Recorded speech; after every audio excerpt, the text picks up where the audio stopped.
Hey there, welcome to the Thriving in Wellness podcast with Haley and Caitlin. This podcast is for women who are tired of just surviving and ready to truly thrive. It's time to reclaim your health and build trust in your body. Join us as we myth bust nutrition topics, tackle your mindset, and dive into the nerdy side of women's health. Just a reminder that this is meant for educational purposes only and is not meant to be used for medical diagnosis or treatment. Now let's jump in.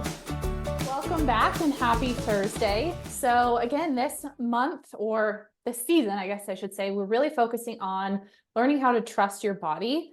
And a big piece of that is understanding the signs and symptoms to look out for when something's not functioning optimally.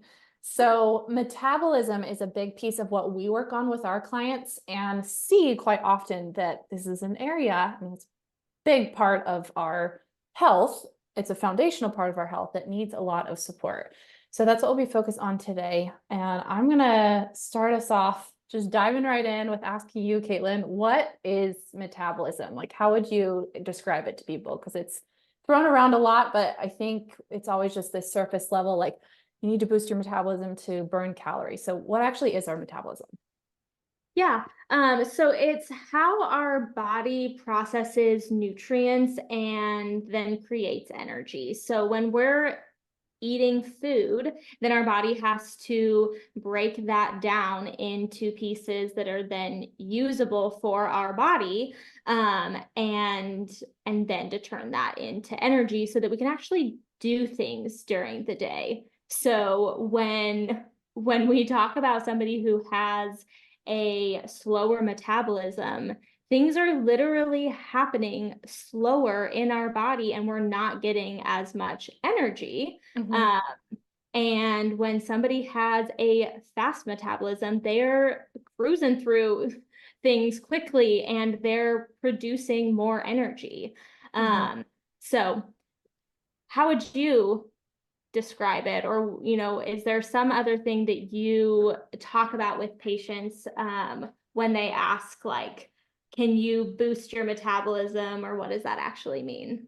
Yeah, I mean, I think you described it really well, but it's a bunch of different chemical processes going on in the body at all times. So it is, like I said, very simplified when we talk about it online, but we're not expecting you to know like the Krebs cycle and everything, all the different steps to create that ATP. If you were a chemistry or biology major out there and you nerd out on that stuff, great. But basically, we need energy or calories to create energy. And when we're talking about supporting our metabolism, like you said, we're talking about how well our body is utilizing that energy, how we're creating heat. So one of the things that we're going to talk about is temperature, and that could be a big sign to how well your metabolism is working. Because if you're cold all the time, your body's not creating the heat it needs to. It's not breaking down the food that you're eating, creating that heat to keep things going.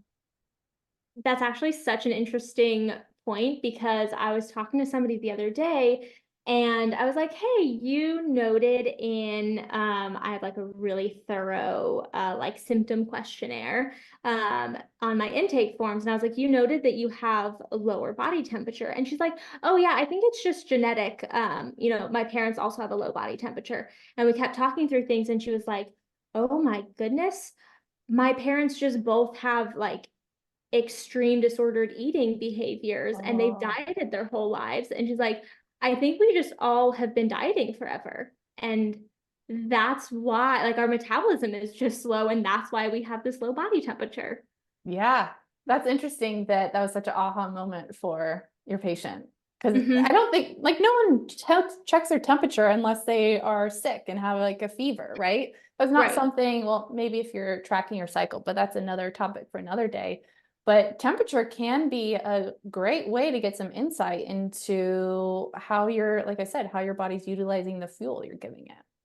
Yeah, and I love it because it's such an inexpensive way to get some really good data. Like, there are some, I mean, functional tests that are really expensive, and, Yeah. other like watches and rings and all of these.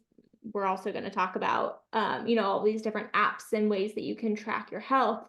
But, um, Simple but thermometer could help you out. exactly. Yeah. So simple. Yeah. So what I often have my clients do to get kind of like a baseline, I don't know if you take the same approach, is testing their temperature for like a week. And there are a few different times throughout the day. Ideally, you want to see kind of where we're at waking. And we could also pull pulse in here. So temperature and pulse are something that I kind of look at together. So waking to see kind of where your baseline level is, and then before and after a meal, because that can tell us a lot about, has your body been running off of cortisol, or how is it using that food to create that heat? Hmm. Yeah. Any So, other times of the day that you do it? sorry, what was that? Any other times of the day that you would have somebody check their Um, temperature? Usually I'll just do morning, and then depending what they're up for, if they're able to do a couple meals throughout the day. Sometimes I'll have them do it around exercise to see, especially if I suspect a lot of nervous system concerns. Hmm. If their body's just in this stressed out state, if we just like add one more thing, that stress bucket overflows. So Hmm. that can be an eye opener for some people if they're needing it. Yep. So I want to go real quick because I know we have a lot of other things to go through, but real quick, I want to give you some things to look out for if this is something that you're wanting to try at home. Ideally, we want to see somewhere around like 97.8 as a temperature. If you're below that, that can be a sign that things are a little bit slower. I think closer to like 97.5 is decent. I don't know if you disagree. But anything, 97.5 or 98.5? I would say minimum 97.5. Oh, uh-huh.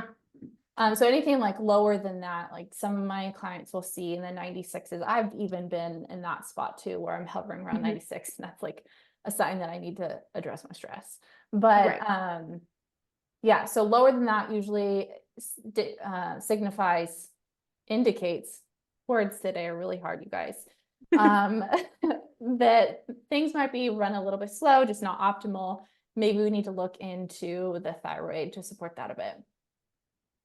Yeah, it's that 97.5 to like 97.8 where I'm like, ooh, you were right on the borderline. Mhm. Let's see what we can do to make sure that your metabolism is getting into a better spot and not pushing yourself too much. Exactly. So this can be a really good starting point to see, and then also maybe like a month or so down the road, recheck it and see if things have improved. Mhm. Is there anything else you want to add with the temps? I know this isn't like the main focus of today's podcast, so I want to make sure we have time to address everything else. No, I think that that's great for temperature. What are some other signs that somebody has a slower metabolism aside from a low body temperature? Digestive issues, mainly bloat and constipation. If we think about it, again, like you were saying, it's the rate at which our body utilizes and breaks everything down. And so if that process is slowed, digestion can be slowed. So things Mhm. can just kind of sit in the stomach longer, sit in the gut longer, and that can lead to that bloat. And then constipation because things are just not moving through you. Yep, absolutely.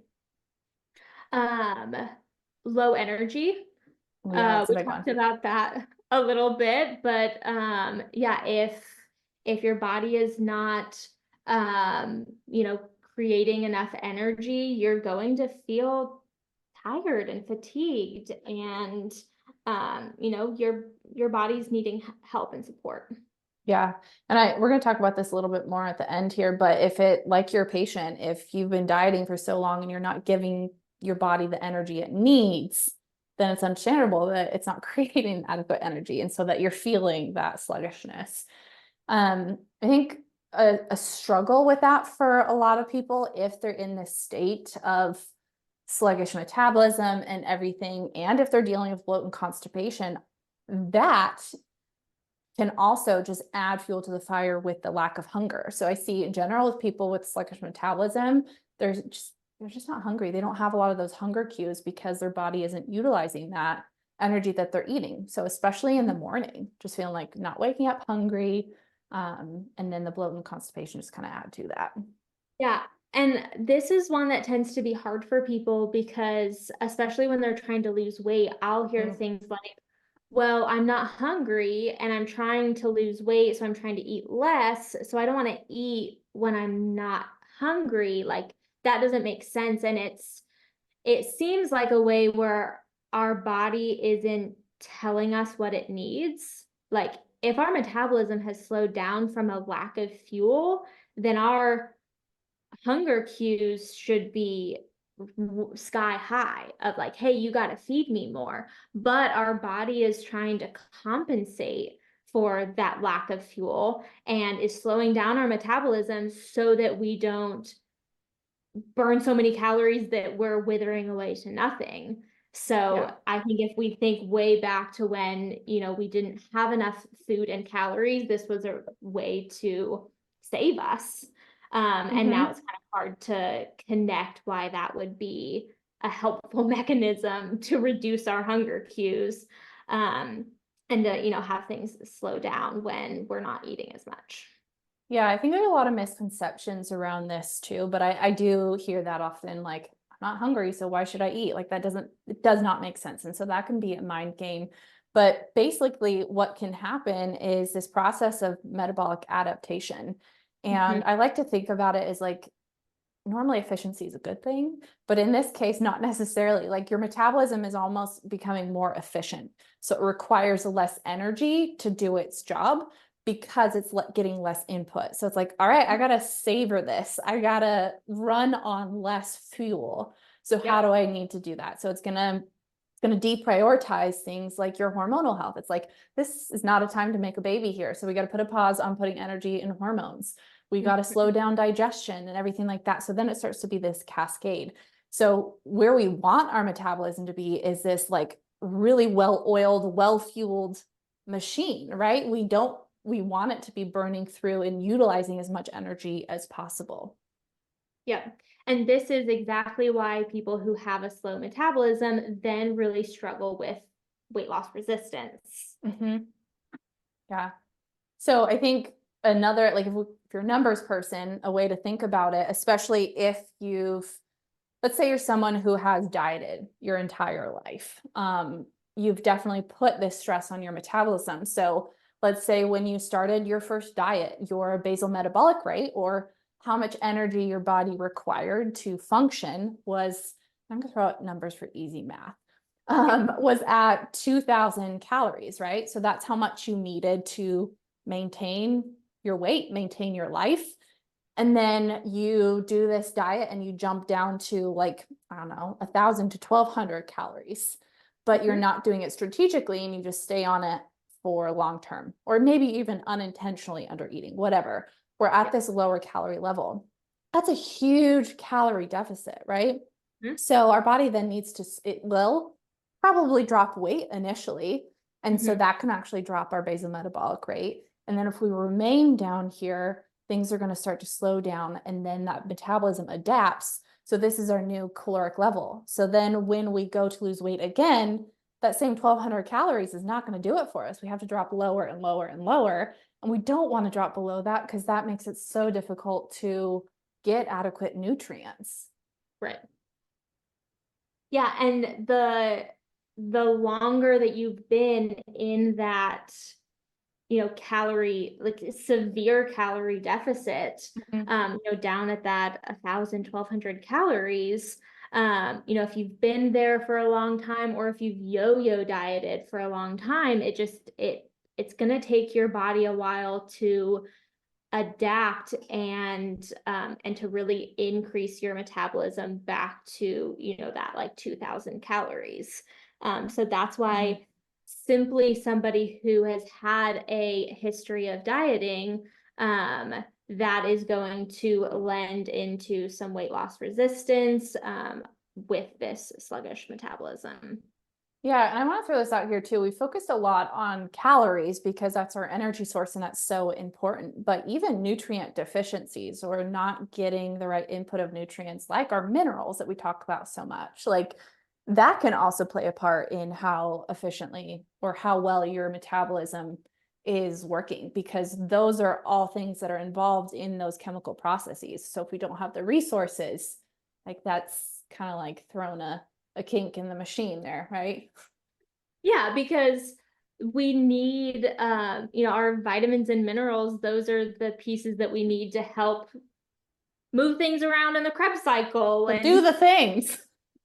yes, to make the energy. It's not like just glucose and poof, there we have energy. Like we need lots of other inputs Mhm. to make our body work the way that it needs to work. Yeah, and we focus a lot on weight just now, but as we've said earlier, like this can impact so many other things. So even if you're not struggling with weight loss resistance, Mhm. or maybe you don't have a history of intentional dieting, Right. if you're struggling with some of these other symptoms, it still could be a sign that your metabolism needs a little bit of support. Mhm. So how would you actually support your metabolism if somebody's like, "Oh my goodness, all of this sounds like me." Where do you start? Yeah, great question. It's not with the supplements that you see online of like boost your metabolism, eat this chili pepper. That's not what we're recommending. Those aren't going to help those chemical processes. Sure, I'm not going to get into that. Anyways, eating enough is number one, right? We need that fuel. I will add the caveat if you're someone who is dealing with weight loss resistance or has been dieting for a long time, I'm not going to just jump you up to where I want you to be, Yeah. because you probably will gain a little bit of weight, and that's not our goal here. So it's going to be slow incremental processes. So we want to slowly increase that, and that allows your metabolism to recognize like, hey, I'm getting a bit more fuel, and it allows it to start to ramp back up. Yeah. This is going to go along with that, but eating first thing in the morning. Like I say ideally like within 30 minutes to an hour of waking up in the morning, you should eat something, because if you think about it, you haven't eaten since dinner or, you know, Whatever. before you went to bed the night Yeah. before. So for most people, they're going like 10 to 12 hours at night without eating.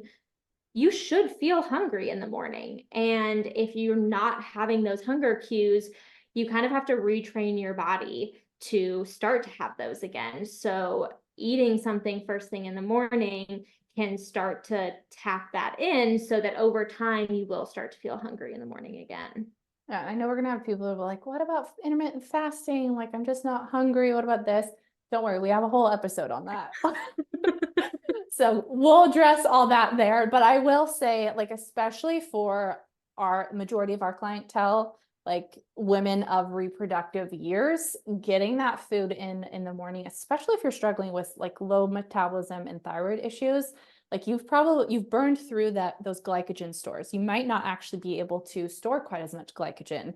So you might not have much of reserve. So definitely getting that fuel in. So you're running on, I heard someone say this once, you're running on carbs instead of cortisol. I love that. Yeah. Yeah. Love That'll carbs. actually help your temperature. Yes. Okay, and then how would somebody monitor progress or know that they're like actually making improvements with their metabolism? Yeah, well, going back to what we said earlier with the temperature, like if you want that objective number, I think that's probably number one, other than doing like lab testing. But the easiest thing you can do at home is checking your temperature, see how that's improved. And then some of the other things of like, how's your digestion? Are you more regular? Did you used Yeah. to go once or twice a week, and now you're going like 3 to 4 times a week or even daily? Because that's ideal. That's where we want you. Yeah. Starting to feel a little bit of hunger. So basically just improvements in all these things that we were saying are signs of that sluggish metabolism. Yep, absolutely. Yeah. Any of these symptoms that you're feeling because of a slow metabolism, if any of those start to improve, that's a great sign that things are getting better. And I know you said like if you're starting to feel hungry again, that's a sign of improvement, but I want to like repeat it again because I'll get texts sometimes of like, hey, I'm starting to feel really hungry. And I'm like, yay, let's celebrate. Like, this is such a good sign. Like, I don't want you Yeah. to feel starving. We can correct that. But if somebody went from like, I just never feel hungry to like, oh my gosh, I'm starving in the morning. It's like, woohoo, things are moving. That machine is getting well oiled. And then it just means that we need to start fueling you more so that you're not too hungry. Yeah, and I think especially if you're someone who's been dieting or dealing with weight loss resistance, like that hunger is ingrained as like that's a negative thing for you. But in this case, it's actually a positive thing. I want to add it because there's so many other things we can do to support our metabolism. But again, maybe we do a whole nother episode on like action steps for this. But in addition to eating enough, eating in a blood sugar supportive way, so balanced meals, trying to get those nutrients in, that's also key. And we've talked about that on another episode. So if you haven't already, go back and listen to our foundations episode. We talk a lot about the blood sugar support in that. Yep. And I think eating enough lends into probably the biggest key point takeaway from today. If you're looking at this from like a weight loss resistance standpoint, if your metabolism is sluggish, you need to earn the right to diet. Period. You cannot be in a calorie deficit and improve your metabolism. So really we need to work on getting you into a progressive calorie surplus while we repair your metabolism. And then once things are looking better, then we can get into a deficit again. Yeah, and I think that, and I feel for these people, it's so frustrating when you seek out a dietitian or seek out support for weight loss, and then you're told like, hey, we got to do like 6 months of this prep work to get there. But like I have a client right now who's a perfect example. She had been trying to lose weight and then ended up having all these hormonal issues, and the scale just kept going up no matter what she was doing. So what we did is we paused weight loss, we focused on the healing process, and now we're working together again, and she's dropping weight. And so that's a perfect example of how supporting her hormones and metabolism was key to set her up for success with her weight loss efforts. Yeah, but oh, it's so tough. You have to be very patient.